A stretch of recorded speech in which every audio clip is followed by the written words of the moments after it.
Good morning, everyone. On behalf of the Texas Historical Records Advisory Board, I want to welcome you to this webinar. I also want to take just a minute to talk about THRAB. Established back in 1976 by Governor Dolph Briscoe, we're a 9-member board made up of records professionals and laypersons with an interest in historical records in the state. Now, our funding comes from the National Historical Publications and Records Commission, and that's NHPRC.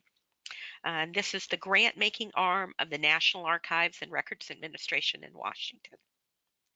We use the funds that we are generously given to support our mission of promoting awareness of historically significant records through education and training, supporting public access to records, serving as a catalyst for improving storage conditions within Texas, and supporting the preservation efforts of historical and genealogical societies, archives, museums, libraries, colleges, local governments, and other institutions. Now, one of our major initiatives over the past 5 years has been providing essential training opportunities to archivists and records keepers in Texas. We've hosted workshops on advocacy, grant writing, electronic records management, and digital preservation issues.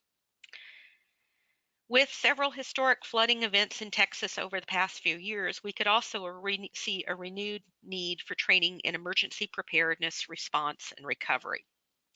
And unfortunately, we've seen some very recent disasters at cultural heritage sites in Texas, and as you probably know, around the world, Brazil, and then again in France just recently.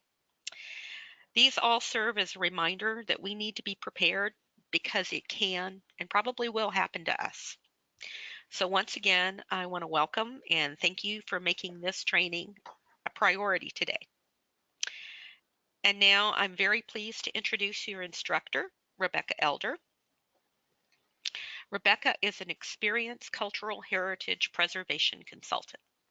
She has worked at Amigos Library Services, the Harvard University Libraries, and the Dolph Briscoe Center for American History at UT. But in 2014, she founded Rebecca Elder Cultural Heritage Preservation and to provide preservation advice to clients holding history collections. And I will mention that we are very fortunate to have her based here in Austin. So here are a few facts about Rebecca. She is a Longhorn. She received her master's in information science and a certificate of advanced studies for conservation of library and archival materials from the School of Information at the University of Texas at Austin, and now is adjunct faculty at the ICE School teaching preservation management and treatment techniques for bound materials. She also teaches for museumstudy.com and for the Kent State University's Graduate School of Information. She is a professional associate member of the American Institute for Conservation of Historic and Artistic Works. She also engages in professional service with the American Institute for Conservation, the Society of American Archivists, the Society of Southwest Archivists, the Association of Tribal Archives, Libraries and Museums, and the Association for State and Local History. But perhaps most important for today, Rebecca has firsthand experience in disaster response and recovery, mostly recently with the Hurricane Harvey situation. So without further delay, Rebecca Elder. Thank you for a very kind introduction, Jelaine. And I am so delighted that there are so many people who have taken an hour and a half out of their Tuesday morning to learn something about emergency preparedness. It is a topic that is very near and dear to my heart. Before I move on from this slide, I do want to again thank THRAB and the NHPRC for the funding for these workshops. I'm excited to get to talk with you all. So we're going to talk this morning about creating your emergency preparedness plan. And then on May 1st, there is a second half to this webinar series where we talk about actually responding to the emergency. But the first step hopefully is creating your plan, because your response always goes better if you have some planning in place beforehand. So just a quick look through today's agenda. We're going to do a quick introduction to emergencies and talk about what you can expect in them. We'll talk about what the planning process is like, talk a little bit about the risk assessments you have to do, then we'll get into how you write the plan, want to discuss about working with first responders because they are your key partners in this. And we'll end up by talking about how you implement the plan, because having a 3-ring binder sitting on somebody's shelf is great, but it works much better if everyone knows what the plan is and how to use it.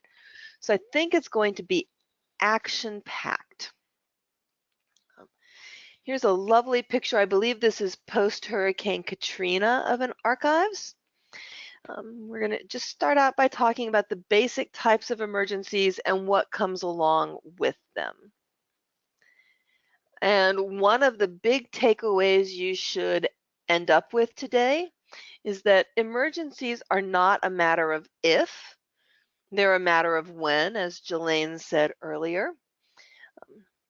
If you haven't had some kind of a collections emergency affect you yet, you are just waiting for that to happen. It's going to happen. But the good news is that you can prepare, and with a plan, you can recover. So when you have a flood, and this is after a water emergency in the Washington State Archives, there are certain things we know that are going to happen.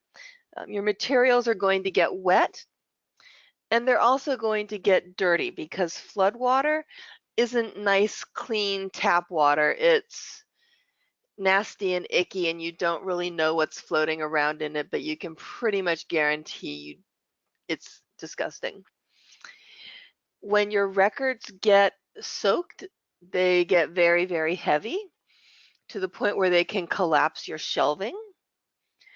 We have a lot of water-soluble media in archives. That could include inks, signing important documents, especially magic marker. Magic marker and highlighter are very, very water-soluble, but you might also have some kinds of art as part of your archives, and there can be water-soluble media in that as well, and that will run. And then the final thing to think about with floods is that they are a huge health hazard. That water is nasty and we don't know what's carried in it. Sometime if you're ever with me at a conference, ask me about some really gross disaster stories that I'm not going to tell you all, because I'm assuming you all have a cup of coffee and a donut in front of you, and I don't want to spoil that experience. We also see a lot of mold after water emergencies, and mold is a serious risk to your respiratory system. Even if you're not sensitive to mold now, after dealing with a mold outbreak without proper protection, you can become sensitive very quickly. We often will see sewage as part of water disasters, and you should never clean up sewage yourself. So floods, kind of gross. The next disaster I wanted to talk about are fires. And fires cause burning, charring, soot, and of course water damage, because how do we put fires out? With water, usually. So you get all of the fire, plus you get the bonus, all of the fun stuff that comes along with a water disaster. Fire hoses are intense. They spray water at 150 psi, pounds per square inch, in terms of pressure, and about 1,250 gallons per minute. That much water pressure can knock materials off your shelves and can cause paper to tear. So we'll talk towards the end of this webinar about getting to know your fire department, but if they know what you have, they can tailor their response to hopefully minimize the damage to your collections.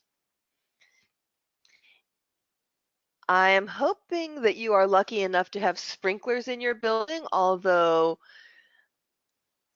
it's not it's not a common thing, especially in historic buildings. In more modern buildings, they tend to be built in, but in older buildings, you often don't have sprinkler systems because they're cost prohibitive to put in. However, if you are lucky enough to have a sprinkler system, they're great because they are a very effective way to fight fires in your building. And if you're thinking about putting sprinklers in, the best type is a dry pipe non-deluge system. Dry pipe means that water isn't held directly in the pipes over your collections. Instead, it's held outside of the pipes, and when the system activates, the water rushes into the pipes. And that's important because it keeps leaks from developing. So you're not going to end up having collections on under something leaky. I don't know how many of you follow the Council of State Archivists on social media, but yesterday they showed a very graphic picture of a record that had been stored under a leaking pipe for many years, and it was really scary and ugly. And so I would advise you to go look at that when we get done with this. And then a non-deluge system means that only the sprinklers in the area where the fire is go off rather than all the sprinklers in the building. Sprinklers release 15 gallons per minute per sprinkler head. And something that you should know is that the average time when sprinklers go off that it takes for staff to find the sprinkler shutoffs is 45 minutes. So I've done the math, so you don't have to. That means that for every sprinkler head that gets activated, you should be expecting 675 gallons of water to be dumped into your building. And the takeaway from that is that it's crucial that your staff know where the shutoff is and the location of any tools you need to shut the system off. If you can shut it off in 5 minutes after you put the fire out, that's a much better cleanup situation for you. Tornadoes. We had a tornado hit, I want to say about 10 days ago in Alto, Texas at the Caddo Mounds historic site that did a great deal of damage to their building, although luckily they had no artifacts there. The other recent tornado hitting a cultural heritage institution that I've heard about was maybe 18 months ago at the Albany Museum of Art in Albany, Georgia. They lost their entire roof and all their collection areas were flooded. They did have the best possible outcome. They were able to move their collections out, and their insurance company had conservators on site the next day to supervise, and they're going to make a full recovery. But it was scary, and we were worried for them for a while, and that can happen to anyone. The other thing that it's important to note about tornadoes is that they affect your entire area, not just your building. So if your entire area gets hit by something severe like that, it means you're going to have competition for recovery services, and it's important to plan for that. We'll talk a little bit about that when we get into the planning process. And more, we are having to talk about earthquakes, even in Texas. Earthquakes will cause your walls to crumble. They can cause your furniture to topple, especially shelving if it's not anchored properly to the walls. Can cause windows to shatter. I don't have on the slide, and I should. Can cause pipes breaking. And when you have pipes breaking, guess what? You have another water disaster. The probability, particularly in the Dallas-Fort Worth area has increased significantly since the 2000s, likely due to fracking. We can't rule out a major earthquake, although in Texas a minor one is more likely. So the good news is you don't live in the Pacific Northwest where they're expecting something that's 9.5 plus on the Richter scale sooner rather than later. But we can still get unexpected earthquakes. And a good example of an unexpected earthquake we've had recently was several years ago when Washington, D.C. had an earthquake and still recovering from that damage. So this is why you need a plan.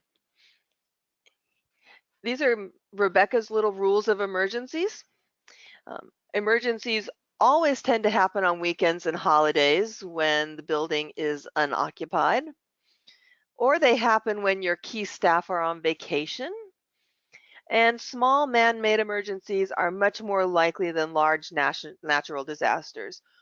You will find emergency preparedness folks love to talk about the big ones because it's exciting. It's kind of like our version of watching a disaster movie on TV, but really 99% of the emergencies you're going to deal with over the course of your career are small water emergencies. And if you have a plan and you have a team, you're prepared. So what does the planning process look like? There's a roadmap. It's a roadmap. So here it is all written down on one slide. We're going to talk about each of these a little bit, but you start out by establishing your team. You research how you want to write your plan, assess your risks. Then once your information is gathered, you write your plan and implement your plan, and importantly, keep it updated. If you write your plan and don't touch it for 5 years, chances are it will not be a useful plan when you look at it again. So your team is really important. Your emergency preparedness and response team are crucial for your success both before and after emergencies. So thinking about who you need on the team, you want people from each department. That's important because they will bring in information from each department, but they're also your conduits for getting information back out to the departments. Building services, your facility manager, however you term that kind of a role, these are the people who will help in cleanup. They're the ones who understand how the building works. They're the ones who probably have the best access to cleaning supplies. They are likely the best people who have sets of master keys. So Rebecca, yes. excuse me, this is Peggy chiming in. Hi, I'm Peggy. getting reports that some folks can't see the webinar, and I just wanted to know if we could get some feedback from our attendees to let us know if they can actually see the screen and hear us, and that the webinar is functioning for them. Okay, so the folks that are here are able to view it. Okay. Oh, good. Okay, good. I'm sorry about that, and I will That check with is, these folks that are contacting me. Thanks. yeah, it's Sorry. okay. No, thank you for checking in because I want everyone to see how beautiful my slides are. All Or right. I my will let you continue. my favorite slide ever is coming up at some point, I believe. So, um, team, building services, your security team, if you have security staff, are going to be responsible for securing the area. They may also help in carrying out evacuation plans, so they should be involved. First responders like the fire department and the police department may not necessarily be on your team, but they are key helpers. And you will want to be in touch with them while you're doing the planning process. So they may not come to every meeting of your team, but you should certainly keep them in the loop and invite them. I always recommend writing team memberships into job descriptions. That's because right now it might be easy to say, okay, we have these people who are interested in emergency planning and they're going to be our team. But people move on and change jobs, and if you write the memberships into job descriptions, anybody who takes that job is automatically slated to step up into that role, and you don't have to figure out how to refill it again. Other thing that you really need is authority for the project and support from the administration. I am going to go out on a limb and say that if you are working on in an archives, you probably have more work to do than you have hours in the day. I'm sure you'll stop me if I'm wrong there. But what that means is if your administration doesn't feel like it's a priority, other things are going to pile up and the emergency plan is going to go to the bottom of the pile and not happen. So make sure that your upper levels of your administration are bought in and feel like it's a priority so you have that time. Alrighty. So you've figured out your team. We want to talk about doing some research on available disaster plan templates. There are so many emergency plan templates out there now that you really don't have to write something unique for your institution. You're much better off choosing something else that someone has already come up with and tweaking it. It will just make your life more efficient.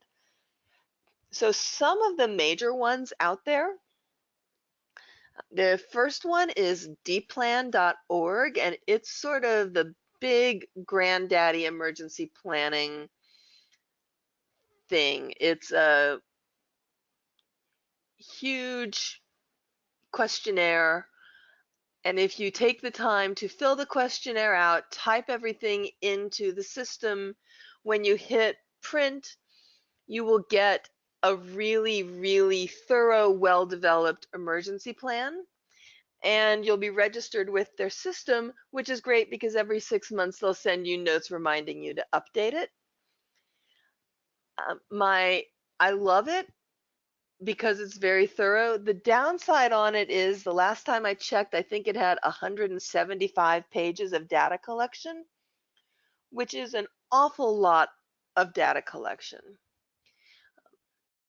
Also, it's worth noting that at some point in 2019, an update to dplan is slated to come out. So we're very excited to see what that brings. So dplan, huge. The more minimal option is the Council of State Archivists Pocket Response Plan. Oh, and I should say that your resources handout has links for all three of the templates I'm talking about here. So the Council of State Archivists Pocket Response Plan, you can fill it out in an afternoon. It fits on one page of legal paper. You print it out, fold it how they tell you to fold it. It slides down to wallet size, and it's pretty fantastic. I often recommend for my clients when they're doing a larger emergency plan to go ahead and use that information and put it into the COSA Pocket Response Plan as sort of an adjunct that everyone can carry with them. And then the middle ground is the California Preservation Template, which is middle ground. It's not encyclopedic like dplan, but it takes a little more time and commitment and information than the Pocket Response Plan. And there are so many excellent examples online. But before you start writing your plan, you want to know what the finished product is going to look like. So you're collecting the right information. So figure out what you're aiming for at the beginning. Then you get to do some risk assessment. It's the next step. And there are three major components we're going to talk about. This should be on your handout, but my very favorite risk assessment resources come from the Foundation for Advancement in Conservation, which is the foundation arm of the American Institute of Conservation. They have a program called REP, or Risk Evaluation and Planning Program, that has some really, really sharp free tools you can download. And I'm going to show you some quick looks at what those look like. So the first risk assessment you need to do is a geographical risk assessment. You want to know what vulnerabilities are actually associated with where you are in time, because what affects me in Austin is going to be different than what affects people in Houston, which is going to be different than what affects people in El Paso, and so on and so forth. So this is a sneak peek at the first page of the REP risk prioritization worksheet. And what they do, I don't know if you can see my cursor, but I'm pointing at it, like the first one is earthquake. And you'll take your likelihood of occurrence, which is 1 to 5. So for me, that's probably a 2, but the possible severity of damage is maybe a 4. So I multiply 2 times 4 is 8. That gives me a risk rating of 8, and the max you can get is 25. Usually I tell people when they're starting out, you want to plan for anything that's like a 12 or above in your first plan. And as you update every year and go deeper and deeper into planning, you can add on for other things. Like I'm never going to make a plan for heavy snow because I live in Austin, Texas. And hopefully I will never see heavy snow. That is why I live in Austin, Texas. Um, but so then we have the facilities worksheet. We want to think about what vulnerabilities are associated with your building, because if you are in a building with a large glass atrium in your lobby and a big skylight, that's going to have very different risks associated with it than a brick building built in the late 1800s. So you want to think hard about your building. The REP site questionnaire is a 22-page comprehensive examination of policies and building vulnerabilities, and it will help you figure out what you can mitigate beforehand, what you can fix beforehand. It will also help you figure out what things you need to plan for that could go wrong with your building in your disaster plan. So this is just a tiny, tiny chunk of that, obviously. It's a process that's going to take some time, and you're going to want to do it for every building you have if you have multiple buildings. The other thing I would recommend is that when you are ready to do this, schedule some time with whoever is in charge of your building, whoever the facilities manager is, or if you have a contractor who takes care of your air conditioning system, for example, because they're the ones who really will understand the building weaknesses and will help you fill this out consistently. And then finally, you want to think about your past disaster history. Because if something has happened in the past, it's more likely that it will happen again. You know, there's that leak that comes back every time it rains, or every time that you get some kind of water in the area, there's that door that water will come under. So what has happened in the past? Can you fix it? If you can fix it, fix it.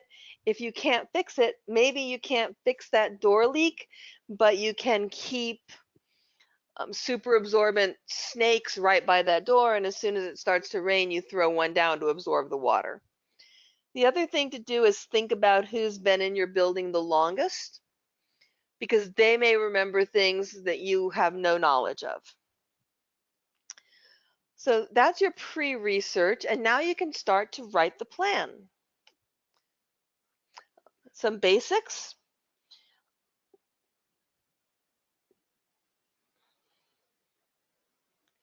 Um, I recommend that you keep several copies off-site. That's because perhaps if there's a major disaster, you may not be able to get into your building. However, you can still get work done, but if you don't have your disaster plan, it will be hard to do that. And we tend to recommend paper because yes, electronic is nice and it's really great that you can store a copy of your emergency plan on your telephone or on your iPad. But if power is out, you are only as good as long as you have battery power, which may not be long enough. So paper, paper, paper, paper. If you're doing something big,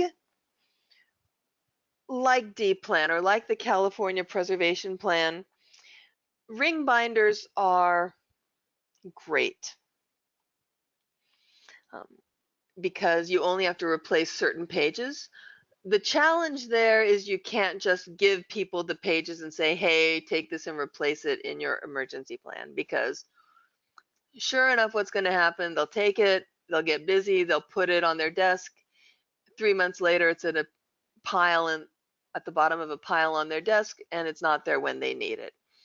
So what we tend to recommend is keeping that 3-ring binder in the trunk of people's cars. And then on a nice day, just walk everyone out to their cars and physically watch them replace the material in their binders. And I know that's kind of like kindergarten, but that's the only way you can really guarantee everyone's plan is going to stay updated. If you're using something like the Pocket Response Plan, I would recommend making people turn their old plans in every time you update that page so that you can make sure everyone has the most current information. And you're going to update at least annually, perhaps every 6 months. So things you're going to put in your emergency plan. First is your list of internal contacts. That will be your emergency team, absolutely. That will probably also include department heads if they're not on the emergency team, because if an emergency hits somebody's department, that department head should be involved in making. You absolutely need contact information for somebody who can help you get access to money. One thing you will find out when you are dealing with recovering from an emergency is that you will need money, and probably lots of it. There is still material after Hurricane Katrina that's in storage while the people who own it try to figure out how to get the money to pay for the treatment that was done on it. So, but for the beginning, you're just going to need somebody who can give you access to money so you can go out and buy paper towels.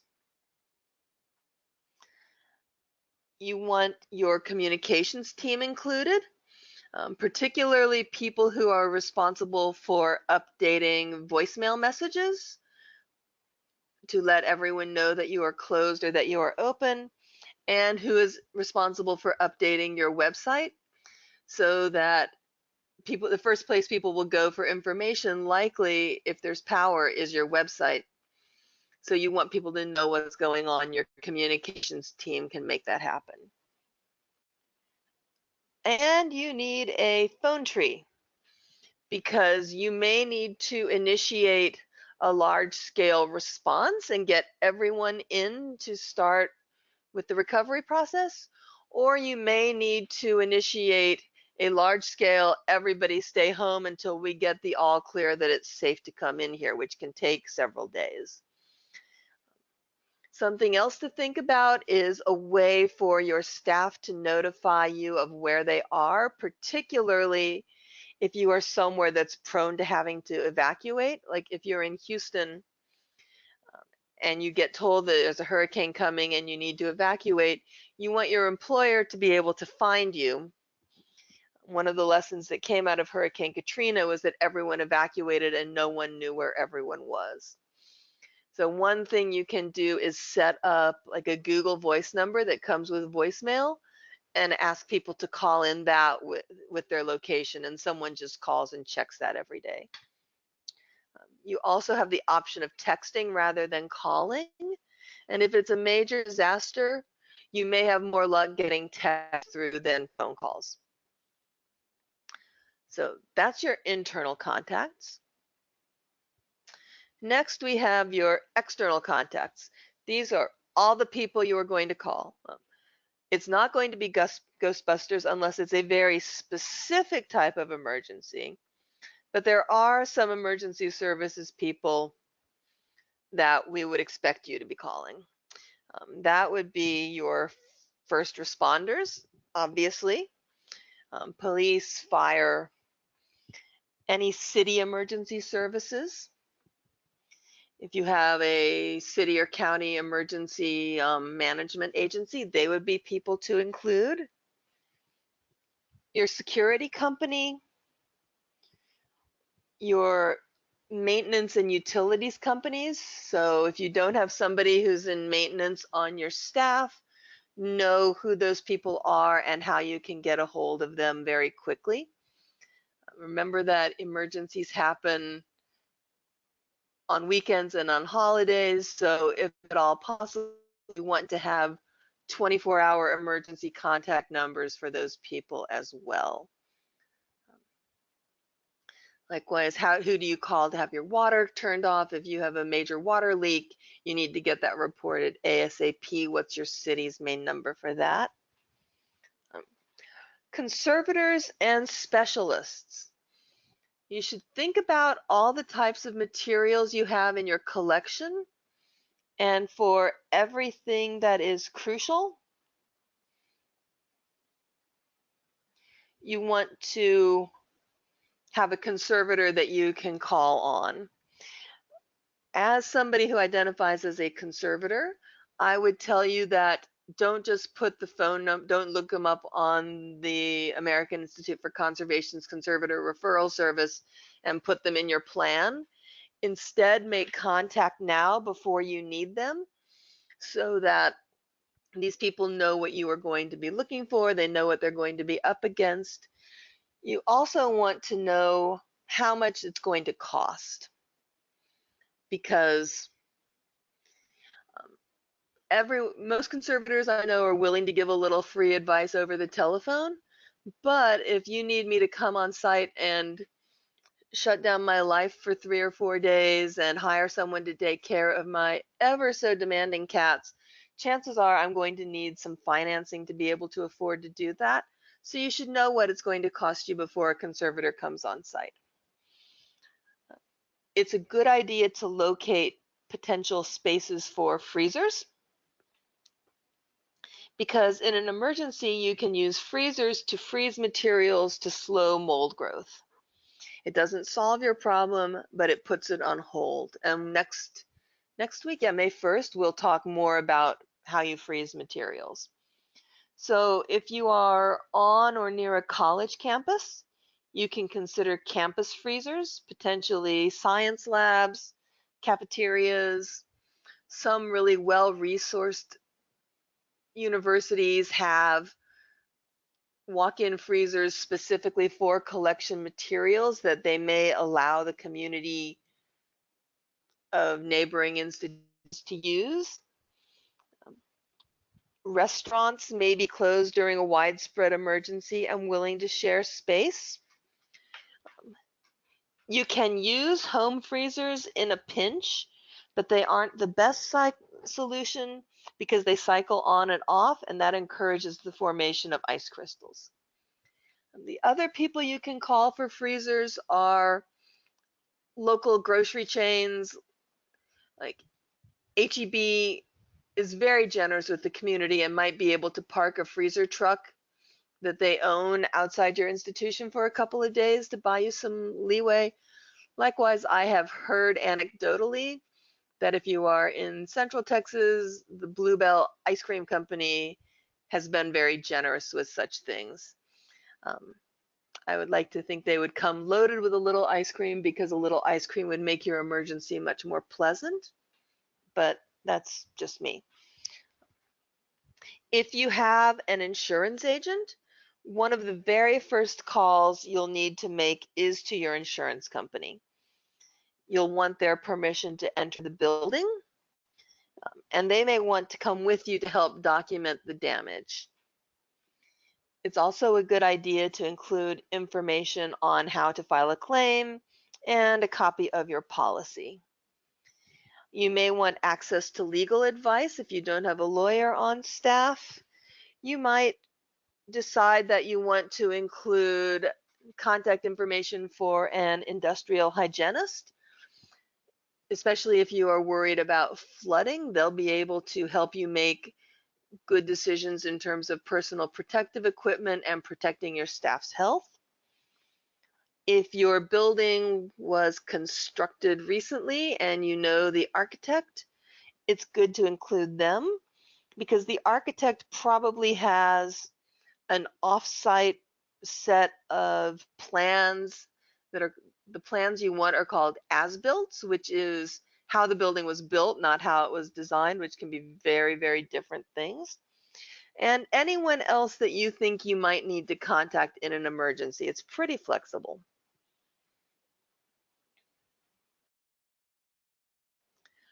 It's also a really good idea to have a contract with a disaster recovery company. There are really three main ones we use in the cultural heritage community, and I don't have a strong preference for any of them. They are Belfor, BELFOR, Polygon, and BMS/CAT, BMS CAT. And these are companies that are, their whole job is taking care of cleaning up after disasters. So they're the ones who can come in and pump water out of your building. Or if your building is damp, they can snake huge tubes through it and blow air through the tubes to dry things out. They can arrange for commercial freeze drying. They can perform mold remediation work on your collections. The trick is you always, always, always want to contract with somebody who works with archives, libraries, museums, who understands that cultural heritage collections are different than house floods. So get references and talk to references. And you want to make sure that you have a contract. They will set a contract in place with you prior to an event, and it won't cost you anything to have a contract, but if you have a contract, that puts you in line in front of all of the people who don't have a contract. And if you have a major, major emergency like a Hurricane Harvey, you want to be the first person in that line. So call them up, get them to come out and meet with you. If you are somewhere more that's not in a major city, somewhere more rural, get together with all of the institutions in your area, invite people out to make a presentation so that they can hit multiple institutions at one pass, and they will come out and talk to you. They are excellent partners to have.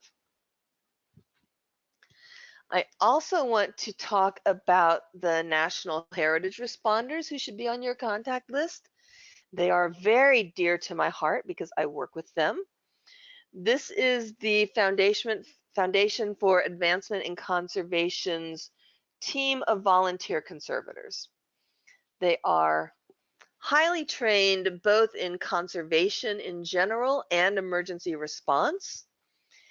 And there is, so you see the 202-661-8068 number. That's a 24-hour hotline. Team members take turns answering the hotline and providing telephone advice and support. If we can't get you what you need with telephone advice and support, we will send people on site, and all of those services are free. The conservators donate the time and corporate sponsors pay for the expenses. Really and truly, call that number, especially if you're in a major disaster. I have, anytime a major disaster hits, there will be conservators calling me going, I am ready to go, let me go, I can't wait. We sent teams to Houston after Hurricane Harvey, to work at the Alley Theater, and also to work at, oh shoot, I can't remember the name of it, but a large fresco at a cultural heritage center was highly damaged, and we sent a paintings conservator in to help begin the mold remediation process and document that. So they're a great resource. And last but certainly not least, two very important Texas resources are THRAB, the Texas Historic Records Advisory Board, excuse me, and TSLAC, the State Library and Archives Commission. If you have some kind of an emergency, they may have information on grant opportunities. They may have other resources available to you after an emergency happens. So please, if something affects your collection, give them a call, and their contact information should be on your receipt, and they will help you as well. And they will be a sympathetic ear, which sometimes during a disaster is one of the most useful things to have. So those are all the people you're going to call. Those are all your phone lists. That's pretty easy to put together. It just takes somebody figuring out who all those people are. The next thing like that is mapping your facility. Depending on what plan template you choose, they may ask you to create a map of key locations within your building. And a map is often the easiest way to show the location of critical equipment and collections. It's more graphic than just trying to say, make a left at that corner and it'll be on your right. So the best place to start is an existing floor plan. If you don't have one, draw one up quickly. It doesn't have to be perfect, but as long as it's recognizable to your staff. So things you can show on a floor plan. You, in public buildings, need to have evacuators posted. So that's one of the first things you'll map. And it's a good idea to have your first responders come out and talk with you about mapping your evacuation routes. You also should be showing your key equipment and the cutoffs for them. So HVAC, heating, ventilation, and air conditioning, how do you turn that off and on? How do you turn off your water? If there is some kind of a water leak, turning off the water to the building may be the quickest way to slow that down. And where do you turn your power off? Also, if you have any tools that you need, like perhaps you have a gas, perhaps your building has gas for heating. Usually the gas will require some kind of a special wrench to turn it off. If you have access to that equipment, you want to know where that is and how to use it. Any fire suppression equipment you have, so the location of any pull boxes, location of sprinkler systems, and where they are turned off. We talked about that earlier. Location of fire extinguishers. So that for me is where a plan gets really busy, is once you start showing all your fire extinguishers. You can think about making a couple of maps, one with evacuation routes, one with all your key equipment and cutoff areas, and one with your fire suppression equipment. The last thing that I map, and we'll talk about emergency supplies when I talk to you next Wednesday, but you should have some caches of emergency supplies stored in your building, and you want people to know where those are so they can get to them very quickly.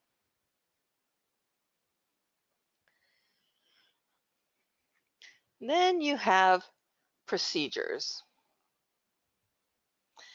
You need procedures for emergencies so your staff know what to do. I would recommend at the outset to create procedures for anything identified as a high or moderate possibility of happening during your risk assessment.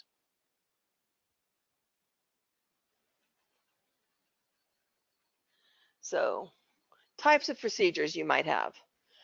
Evacuation plans. How do you get people out of the building? There are human emergency categories. That's what happens if somebody in the building has a heart attack or falls down the stairs and breaks their leg. What happens if there is an active shooter on site? Anytime you're in a public building anymore, unfortunately, that's a concern. You also want to have a plan in place for if you discover somebody stealing from your archives, because you can't generally like hold them down and keep them there, and they might be dangerous. So you want to know exactly what it is you're going to do, what information you're going to retain, who you're going to call. Are you going to send somebody to follow them at a discreet distance and get license plate numbers, etc., etc. And then you also want procedures for collections emergencies. If there's a flood, if there's fire. I did some work somewhere that was hurricane prone, and they had come up with procedures that they would take if they had 3 days notice of a hurricane, or if they had like a day's notice of a flood coming, or if they had a very, very, very short notice. And they varied differently in terms of scope of what they could do. Likewise, if there's a fire, you may want to decide who's going to grab what on their way out the door if it's possible to do that safely. The classic thing to talk about that isn't as applicable anymore, except that it's a lovely image, is that before the days of electronic card catalogs, librarians all knew which card catalog drawer they were assigned to grab on their way out of the building. And if you do create any procedures for evacuation, you want to make sure that you drill them prior to your emergency. You want to make sure that you know that they'll work. If you decide, okay, we know that we're going to flood, we're going to move everything on the bottom shelves and put it in conference room X, and we think it's going to take us 2 hours to do that, make sure it really does take that 2 hours. When you find out that that doesn't work, should not be the day of your emergency. Oh, I'm sorry, I forgot to switch that slide for you. Yeah, so if you create any procedures, make sure you drill them.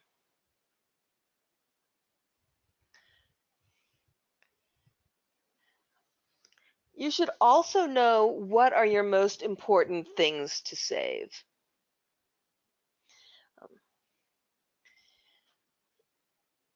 Because during an emergency, you are going to be emotional. Um, I'm going to go again out on a limb and say nobody went into archives because they thought they were going to get rich. Archivists tend to develop close bonds with their collections. When their collection is damaged, it can be really upsetting. So we want to make priority decisions on what we're going to save early when our heads are cool, when we're not stressed out and worried about the actual event. So you're going to think about, is something critical for ongoing operations? That tends to be vital business records, which FEMA has some material to help you sort out, and I believe COSA does as well. But that would include things like payroll records, deeds for buildings.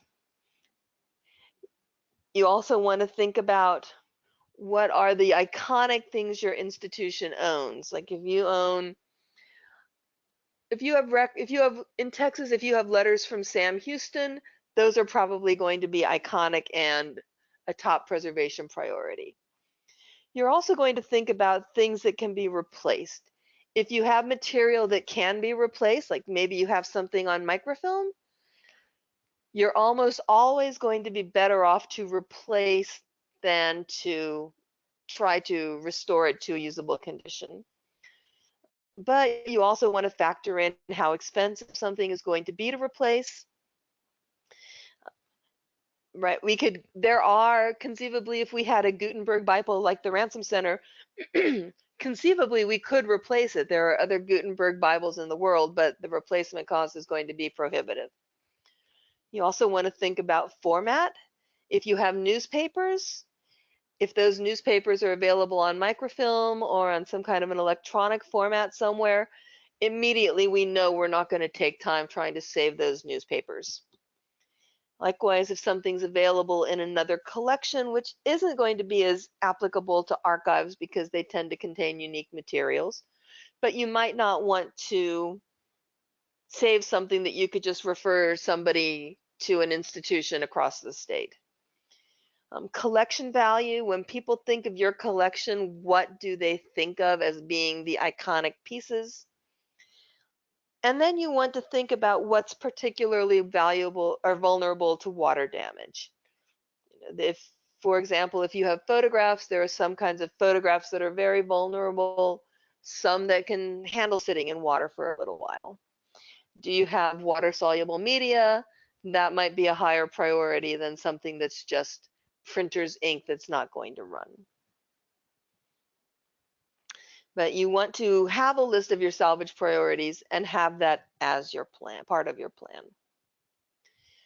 Things you're going to attach, supply lists. What are your supplies? Where are they? How often do you check them? We talked about your insurance policy. We talked about your disaster recovery contract. You need to keep a list of locations of your plan so that you can make sure that all of them get updated every time you update. The salvage at a glance chart, which you have a reference to in your handout, if you aren't familiar with it, it's pretty great. It lists kind of every kind of material you could find in an institution, from plain old books and paper all the way to wooden furniture to specimens preserved in fluid, and tells you how to the basic salvage steps for them. I really love it for archives because archives end up with so many weird one-off things in them that it's a useful tool. And then anything else you want to add that you think is going to be useful. And then your plan is written, and it has been a huge achievement to get that far done. However, you are not done yet, and actually, you are never really quite done with emergency planning because you have to keep updating and updating and updating. But especially if it's the first time you've created a plan, you need to implement it so everyone understands it. That includes, first, distributing the plan. Who gets copies? You want multiple copies available on site, usually in each emergency team member's office, director's office, and somewhere publicly accessible like the receptionist desk. That one you might want to redact sensitive information from, because if it's easy to get a hold of, right, your salvage priorities could be a security issue. You might not want the director's home phone number somewhere everyone can get it, but procedures, general use phone numbers, all of those should be somewhere where it's easy to get a hold of for anywhere. You also might want to share with your first responders and city or county emergency planning office. And at reception desks and at every telephone, you might consider putting very abbreviated copies with just basic procedures so that it's really widely spread. And that's great. Everyone has access to the information they need. Then you need to do some training so that everyone knows how to use that information. I usually recommend starting out with a staff meeting, and a half-hour staff meeting will usually do it. Just, this is the plan, this is why we did the plan, this is how you use the plan, these are the numbers you call. Any questions, you can get people in and out in half an hour. You can do tabletop exercises, which involve creating a scenario and sitting around a table with a copy of your plan and working through the scenario with the plan to see if the plan works. We always say tabletop exercises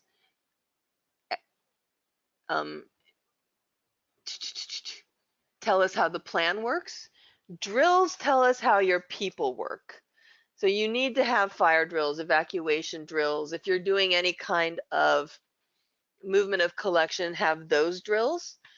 And especially for evacuation drills, it's really tempting to have them when it's just staff on site and no patrons, no visitors. But it's better to have them when the building is fully occupied and has visitors in it, because you need to figure out how you're getting them out of the building as well. What you see in the photograph is some wet salvage training. If you have never held wet paper before, it's very different than dry paper, and you should practice that. And you might consider getting your first responders to come in and do some fire extinguisher training for you. Which brings us to talking about your best allies, your first responders. So first responders, fire, police, emergency services like that, all work under the same communication system, which is called the incident command system, and you're seeing that structure here. I only have a couple minutes left, so I don't have time to go through it in excruciating detail, and you're probably grateful because it's a lot of government alphabet soup. But the great thing about it is it means that everyone is working with the same command structure. It makes it easy to integrate all of these groups. And it would behoove you to understand how that works as well. So you can take free incident command system training from FEMA online. There's a couple levels. It takes a couple of hours. You end up with a certificate that you can put in your personnel file. But what you really end up with is this language that your first responders are using when they're talking about how they're going to respond to an emergency. So I highly recommend taking that training. I also recommend making contact beforehand for your emergency. So you want to take your FEMA incident command training, obviously. It's a good idea to designate one primary contact instead of having your whole disaster team be responsible for contact with your first responders. They don't want to get phone calls from 15 people. They want one contact and a backup for all their communication. So ask them to help create your plan. Ask them to come over for a walkthrough. They probably don't know what you have and how important it is and how irreplaceable it is. Your collections have high monetary value in terms of just intrinsic in the objects, but also in the tourism they attract for people who come to use your collections. Also, visitors for cultural institutions can be at risk during emergencies, so your first responders need to know what's going on. The other thing that first responders will tell you is you may have large open public spaces, but in cultural heritage buildings, the backstage often tends to be kind of a rabbit warren of little offices and storage rooms that are difficult to navigate. Your first responders want to see that before they have to come in and respond so they can get all of your people out safely. So have them come over, have a have a first responder Appreciation Day, that's always a nice thing to do. Let them come over for tours, have lemonade and cookies. People show up for refreshments, a kids activity, and get them interested in your collections and talk with them about how to save them. And finally, particularly if you're in a historic building, consider installing a Knox box. A Knox box is, well, you see a picture of it. It's that little black metal box. It mounts on the exterior of your building, and the only people who have access to open it are your firefighters. This model will hold 10 keys or key cards, and it's $330. And that means that when the first responders respond after hours, there's nobody in the building to let them in. Rather than having to break down your building doors with axes, they can just open the Knox box, pull out the key, and let themselves in that way. It's faster. You have a better chance of saving historic architecture features like doors. And it's a good way to make first contact with them. I feel like the investment is minimal for the amount of good you get out of it. So the last thing on my agenda for the next couple of minutes is to talk about some of the resources that are available to you. All of them that I'm going to talk about are on that resource handout. And when we finish that, we will turn it over for some questions. So we talked about D-Plan. We talked about salvage at a glance. If you don't know the National Park Service Conserve-O-Grams, they are a really wonderful resource that has short, targeted leaflets on a wide array of topics, including some disaster response stuff. And one of the ones they have that's very useful is on how to build a cart for holding your disaster supplies. I also want you to know about the AIC's Health and Safety in Emergency Response Wiki. We're going to talk more about health and safety in emergency response next week, but it's good to read it beforehand, and this will help you understand what kind of dangers you will come up against that could harm you during an emergency. It'll also help you figure out what kind of personal protective equipment you need. We talked about the FEMA Incident Command training. The Field Guide to Emergency Response is a publication put out by the American Institute for Conservation. It's a spiral notebook. I believe right now it's on sale because we are heading into May Day, which is the National Disaster Response Day in the cultural heritage community.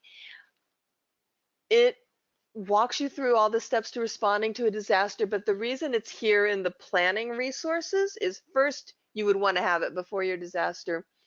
But second, it has lots of tabs in the book that if you sit down and you fill those tabs out, which would take you an afternoon probably, that would be a bare bones emergency plan that's pretty easy to do. Not expensive. I want to say full price, it's $30, but right now it's on a good sale. The AIC also publishes, it's called the disaster, well, the vernacular name for it is the disaster wheel. It's actually the emergency response and salvage wheel. And it's something we recommend having around because on one side it tells you all the steps to take after a disaster. On the other side it tells you how to do salvage for lots of common types of collections. And it's in a lovely tactile wheel format with things that spin and turn, and people just enjoy using it. And if they enjoy using it, they are more likely to have it and keep it around. But that same information is also available in an app for Android, the ERS app. And there's tons and tons of stuff out there. Emergency preparedness is so well documented. If this doesn't get you what you need, This is a great segue into the next slide. If there's something specific you're looking for that you can't find, chances are I know where it is. I am always happy to help people figure out what they need to know about emergency response. So that is my contact information. Feel free to shoot me an email. I love getting email. It makes me feel important and popular. So don't hesitate to reach out. And there's also THRAB's contact information. And don't hesitate to reach out to THRAB as well. And that gets me to the end of my presentation, but there is time now for questions and answers. And I am seeing one question already from Peter, who says, you mentioned putting copies of your disaster plan offsite. Before I finish reading this question, if you have questions, start just putting them into the questions box. I'll be able to see them, and we'll just go through them and make sure everyone gets all their answers. So back to Peter's question. We mentioned putting copies of the disaster plan off-site. In this day and age, would it also make sense to store a digital copy in a place like Dropbox, which would allow responders to download to a tablet or smartphone? Absolutely. I think that's a great idea. I tend to go paper, A, because I think analog, but B, because I worry about battery life in long-term emergencies. But absolutely, I think that's a great idea. And well worth mentioning. So thank you. So Cynthia says, our new high density file room has a sprinkler system. Should we have them shut those off to protect our preserved archivally bound documents? The short answer to that is no. The bottom line is, yes, if sprinklers go off, you will get water damage, but if you get fire damage, you can lose things completely, whereas water damage can usually be recovered from, especially if you start promptly. So no, I am thrilled that you have a sprinkler system there, and would absolutely say, please keep that on. Absolutely. So thank you, Cynthia. Ingy says, with D-Plan, are you able to come and go from it if you can't fill it out all at one time? Absolutely. They maintain your information on their servers. You can go back and edit it at any time. So like in a year, they'll send you something saying update it. All you do is update things. You don't have to refill out the entire gigantic chunk of work.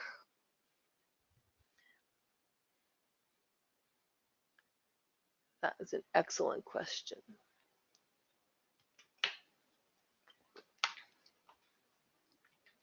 Let's see. I can't see any more questions, but I'm hoping maybe some more people are typing.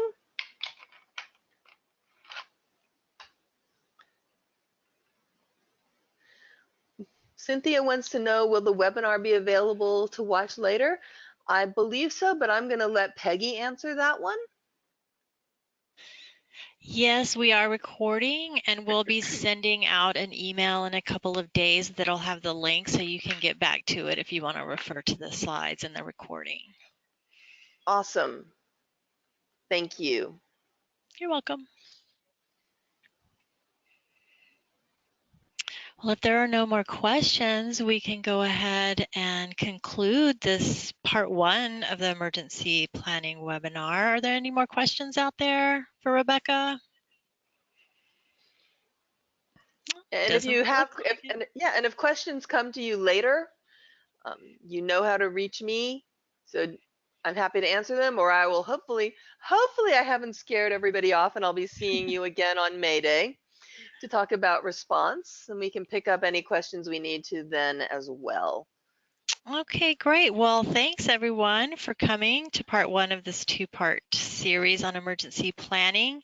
When you exit the webinar, there will be a short survey, and we would really appreciate your feedback on what you learned today and any comments you have about future topics for professional development from THRAB.